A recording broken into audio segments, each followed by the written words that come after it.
우리 성도님들 안녕하세요. 오늘은 5강 이방인에 대한 복음 전도인데요. 우리 바로 강연을 통해서 온라인 DBS 5번째 시간 시작하도록 하겠습니다. 이방인에 대한 복음 전도 첫 번째 부분인데요. 구원은 처음부터 온 세상을 위한 것이었습니다. 이스라엘만을 위한 것이 아니고요. 구원은 처음부터 온 세상을 위한 것이었는데요. 이는 하나님께서 믿음의 조상 아브라함을 부르실 때부터 미리 계획되어 있었다라는 것. 어떤 계획이냐? 온 세상을 위한 복음인 거죠. 하나님의 계획은 처음부터, 그래서 첫 번째 빈칸은요, 열방입니다. 열방. 창세기 12장 1절부터 3절 말씀인데요. 여호와께서 아브라함에게 말씀하셨습니다. 내 나라와 내 친척과 내 아비의 집을 떠나 내가 너에게 보여줄 땅으로 가거라. 내가 너를 큰 나라로 만들어주고 너에게 복을 주어 너의 이름을 빛나게 할 것이다. 너는 다른 사람들에게 복이 될 것이다. 아브라함이 어떤 복이 되느냐? 바로 구원의 소식을 전하는 그 복이 되는 건데 3절 너에게 복을 주는 사람에게 내가 복을 주고 너를 저주하는 사람을 내가 저주하겠다. 이 부분 이제 별표하면서 밑줄 한번 쳐보실까요? 땅 위의 모든 백성이 너 아브라함을 통해 복을 받을 것이다 라는 것. 땅 위의 모든 백성이.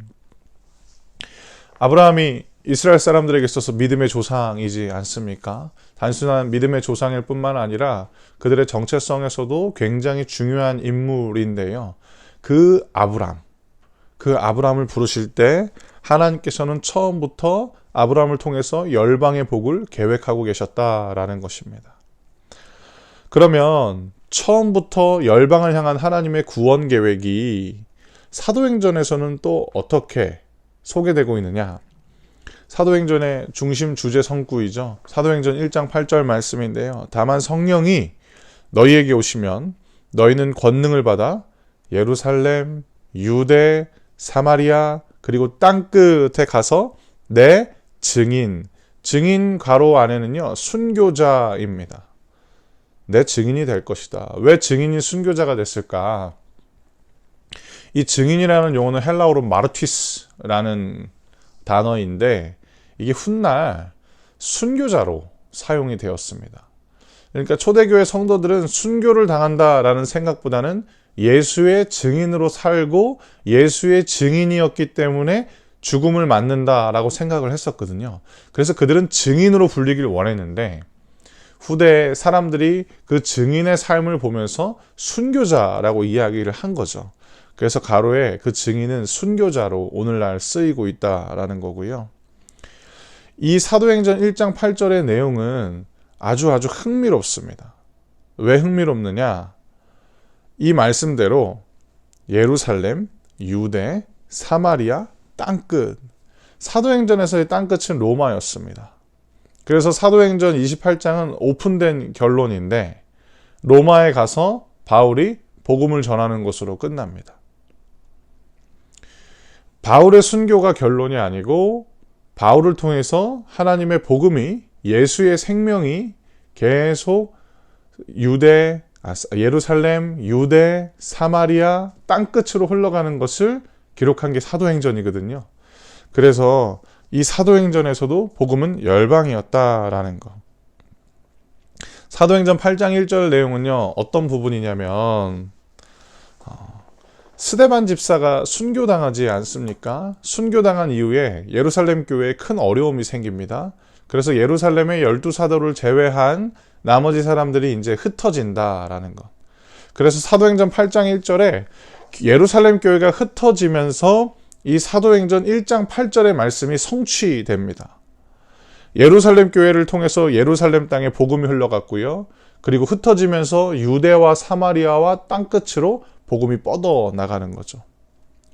그래서 예루살렘 교회에 임한 이 박해가 하나님의 구원 계획을 막을 수 없다라는 것도 사도행전이 우리에게 가르쳐주는 중요한 믿음의 메시지이기도 합니다. 그러면 그 밑에 있는 부분인데요. 이 사도행전 전체에 나오는 복음 전파에 대한 구조인데 먼저는 예루살렘에서 복음이 전파되고요. 그 다음에는 유대와 사마리아 전역에 복음이 전파되고 그 다음에 세 번째 이 빈칸은요, 안디옥이라고 써주시겠어요? 안디옥. 안디옥으로 이제 복음이 전파되는데, 이 안디옥이 어떤 의미가 있냐면 최초로 유대교 또는 유대인과 전혀 관계가 없는 사람들에게 복음이 전파된 지역이었습니다. 엄밀히 말하면 유대교가 맞고요. 왜 제가 이제 괄호 안에 유대인이라고 썼냐면, 유대교 신앙의 베이스를 갖고 있는 유대인보다는 이 안디옥 지역은 좀 자유로운 유대인들이 많이 있었다고 합니다. 그래서 유대교 회당 중심의 사역이라기보다는 이 안디옥 같은 경우는 완전히 그냥 이방인들 중심으로 복음이 흘러가고 전파된 지역이고요. 그 밑에는요, 소아시아, 오늘날로 말하면 터키 지방으로 복음이 흘러가고, 그 다음에 유럽, 로마로 복음이 흘러가는 걸 볼 수 있습니다. 다음 페이지는요, 동일하게 첫 번째 빈칸은 안디옥입니다. 최초의 이방인 복음전도 발생지인데요. 안디옥은 시리아 지방의 수도이고요.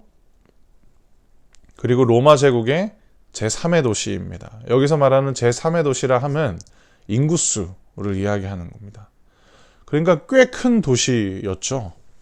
그리고 다수의 자유분방한 유대인들이 거주했다라는 것. 그리고 다민족, 다종교 지역이다 보니까 예수에 대해서 이야기할 때 사람들이 수용하는 게 어렵지 않죠.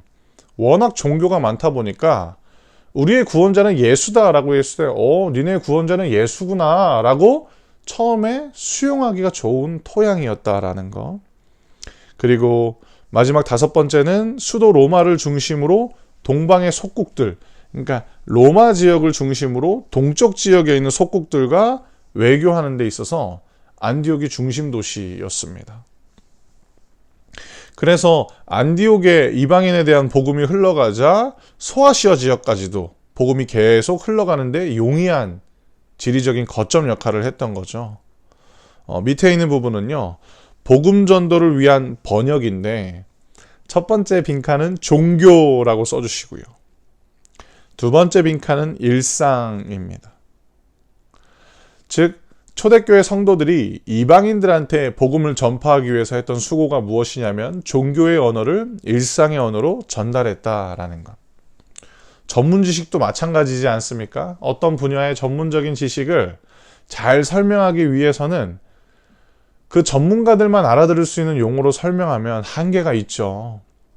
그래서 일상 언어로 번역하는 작업이 모든 학문 분야에서도 굉장히 중요하지 않습니까?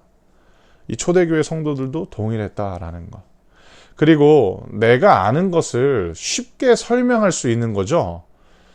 내가 애매하게 아는 거는 쉽게 설명할 수 없습니다. 설명하면 설명할수록 서로가 이제 블랙홀에 빠지는 거죠. 근데 초대교회 성도들은 예수 복음이 무엇인지 알았다. 그래서 그들은 일상 언어로 예수 신앙에 대해서 설명할 수 있었습니다. 먼저 이 초대교회 성도들은 주라는 개념으로 하나님과 예수님을 설명하는 걸 시도했는데요. 사도행전 11장 20절 말씀인데, 그들 중에는 키프로스와 구레네 출신 사람이 있었는데 이들은 안디옥에 이르러 그리스 사람들에게도 주 예수님에 관한 복음을 전했습니다.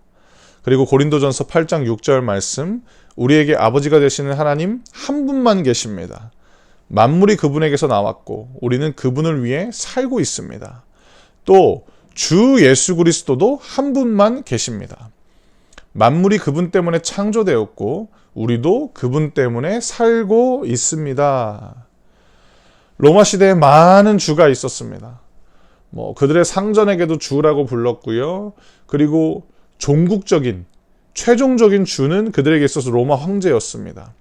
그런데 초대교회 성도들은 진짜 주님이 누구인지 가르쳐 줄게, 그분이 바로 예수 그리스도야 라고 전파한 거죠. 그러니까 알아들을 수 있는 개념으로 그렇게 접근한 것입니다. 그래서 빌립보서 2장 6절부터 11절 말씀은 예수가 어떻게 해서 주가 되셨는지, 즉 우리가 믿는 주는, 이 세상에 존재하시는 단 한 분의 주는 하나님께서, 그러니까 모든 것들을 만드시고 모든 것들의 왕이신 하나님께서 예수가 하나님의 말씀에 순종했기 때문에 그를 주로 삼으셨다라고 전파하는 메시지였습니다. 이 빌립보서 2장 6절부터 11절 말씀은 초대교회 성도들이 불렀던 찬송의 가사로 지금까지 전해지고 있는데요. 노래하면서 계속 암기하는 거죠. 우리가 믿는 주가 어떤 분인지. 그래서 초대교회 성도들은 이 주라는 개념으로 유일신 신앙도 전파한 것입니다. 주는 한 분이다라는 거. 3페이지로 한번 가보실까요? 그래서 이 주가 왜 효과적인 전도의 통로가 될 수 있느냐를 볼 수 있는데, 고대 그리스 로마 시대에는요, 많은 신, 여기서 신은 세오스라는 헬라어인데, 그래서 일부러 초대교회 성도들은요, 세오스, 하나님, 신 개념을 많이 사용합니다. 우리나라로 번역했을 때 이 신이라는 용어가 개신교에서는 유일신 신앙을 강조하기 위해서 하나님으로 번역을 했고요. 가톨릭에서는 하늘에 계신 분을 강조하기 위해서 하느님으로 번역하지 않았습니까? 여하튼 이 초대교회 성도들도 세오스라는 이 헬라적인 개념으로 신이 하나님 아버지다라고 이야기를 했고요. 그 다음에 큐리오스라는 이 주 개념을 예수님께 계속 접목시켰다라는 거죠. 두 번째는 이방인을 향한 복음 전도의 핵심은요, 그들이 믿고 있던 수많은 신들과 주들이 실상 하나님, 주 예수 그리스도를 아직 만나지 못한 그들의 종교심의 표현이라고 이야기를 한 겁니다.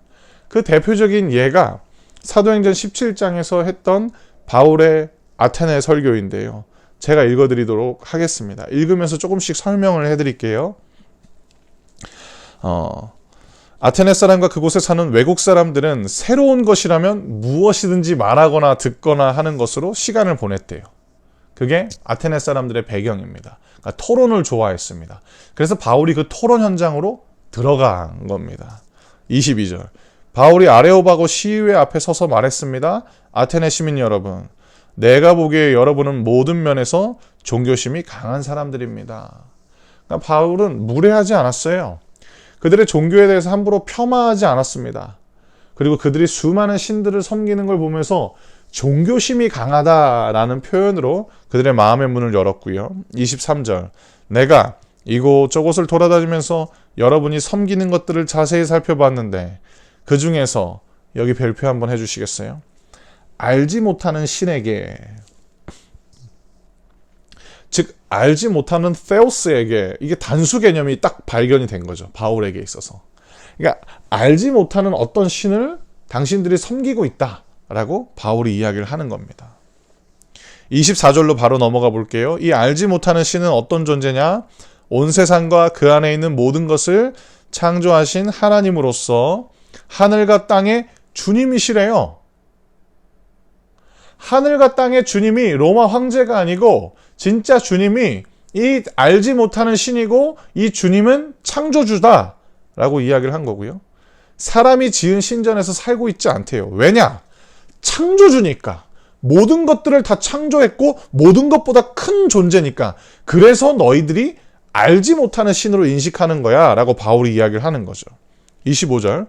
또한 이 하나님께서는 모든 사람에게 생명, 호흡, 모든 것을 주시는 분이기 때문에 무엇인가 부족한 것이 있어서 사람의 손으로 섬겨야 하는 분이 아니다. 그래서 너희들이 만든 우상의 형상이라든지 우상의 재료를 통해서 영광받은 분이 아니고 하나님 존재 자체가 영광이다. 만들어진 신이 아니고 너와 나 그리고 이 세상을 만든 창조주시다라고 이야기를 하는 겁니다. 그 다음에는요, 쭉쭉 넘어가서요, 갑자기 29절이 나옵니다. 29절에 뭐냐면요, 우리는 하나님의 자녀이므로 하나님 자신을 사람의 생각으로나 손으로 만들어낼 수 있는 금이나 은이나 돌 같은 우상으로 생각해서는 안 된다라는 거. 여기서부터 이제 아테네 사람들은 혼란스러웠을 수도 있을 거예요. 왜냐하면 눈에 보이는 형상이 없으면 신전에 디스플레이 할 수도 없고, 그들이 봤을 때는 어떠한 종교적 행위를 하기가 굉장히 곤란한 상황이었거든요. 근데 바울은 눈에 보이는 형상으로 만들어질 수 없다. 우상과 다르다라고 이야기를 하는 겁니다. 그리고 30절에 바울은 세례 요한과 예수 그리스도가 행했던 복음의 본질적인 메시지를 동일하게 선포합니다.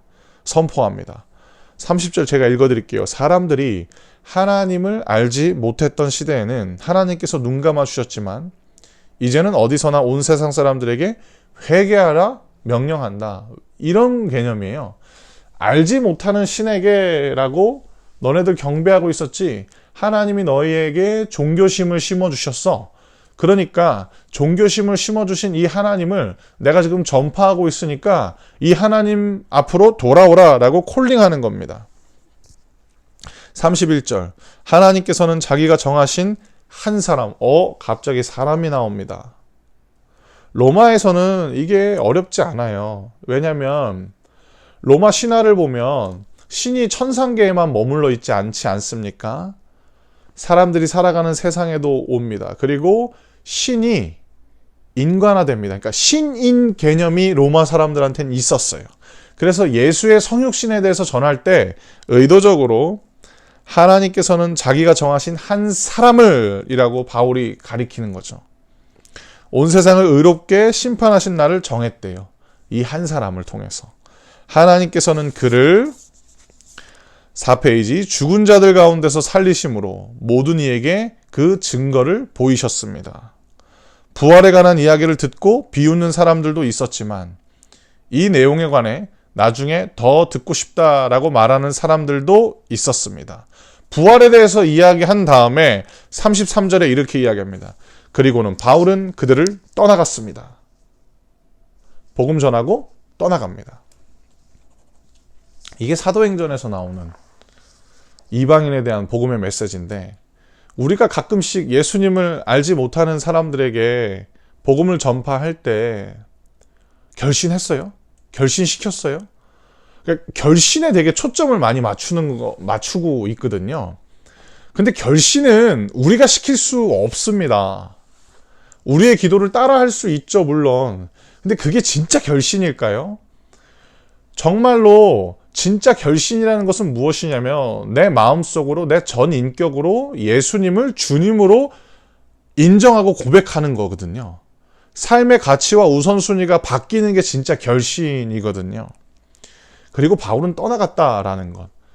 우리가 해야 될 일은요, 전하는 겁니다.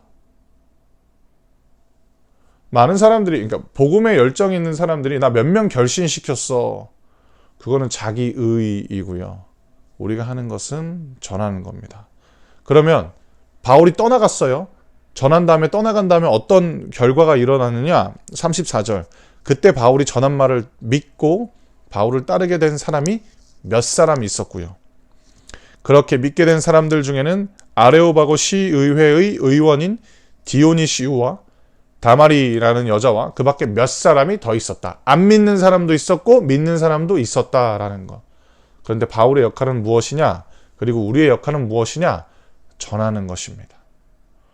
전한 뒤에 그들이 더 우리를 통해서 예수를 믿기를 원하고 알기를 원한다면 그 다음에는 섬기는 것입니다.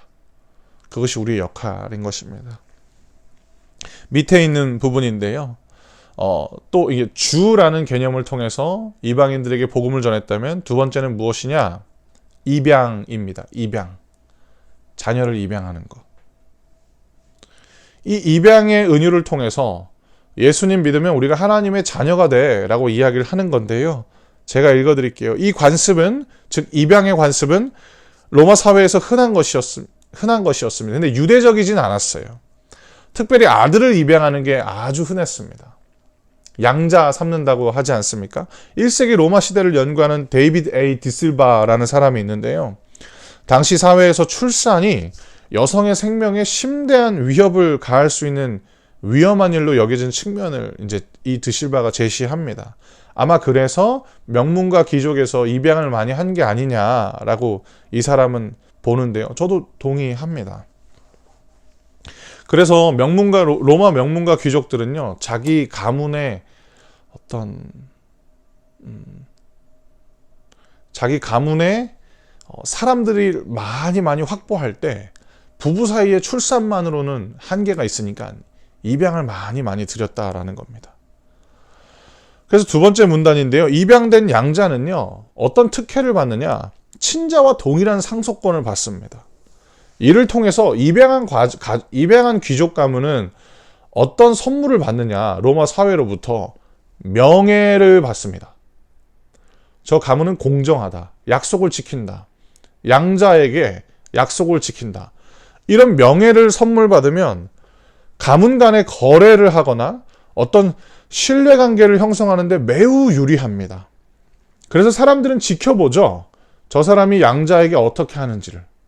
그래서 공평하게 친자와 동일한 상속권을 부여하면서 이 가문은 명예를 선물로 받고요. 두 번째 줄, 이를 어길 경우에는 로마 귀족 사회에서 수치를 당합니다. 명예를 소중히 여겼던 로마 귀족 사회였기 때문에 수치는 그냥 차라리 죽는 게 낫다라고 생각하는 사람들도 많았었거든요. 그래서 정당한 입양 절차를 거친다라는 것은 1세기 로마 시대 사람들한테는 이게 무슨 개념인지 알았던 거죠. 친자와 동일한 혜택을 누리는 겁니다. 그래서 밑에 부분인데요.